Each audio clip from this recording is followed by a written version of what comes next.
নভবাকৈয়ে আহিল সেই সময়। অৱশেষত জীৱন যুদ্ধত হাৰ মানিলে অভিনেতা কিশোৰ দাসে। বহুদিনৰ পৰা দুৰাৰোগ্য ৰোগত আক্ৰান্ত হৈ আছিল জনপ্ৰিয় অভিনেতা কিশোৰ দাস।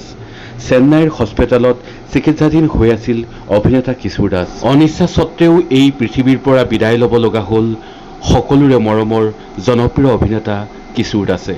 শেহতীয়া খবৰ অনুসৰি কভিডতো আক্ৰান্ত হৈছিল জনপ্ৰিয় অভিনেতা কিশোৰ দাস আৰু জীৱন যুদ্ধত হাৰ মানি কিছু সময়ৰ আগতে শেষ নিশ্বাস ত্যাগ কৰে জনপ্ৰিয় অভিনেতা কিশোৰ দাসে।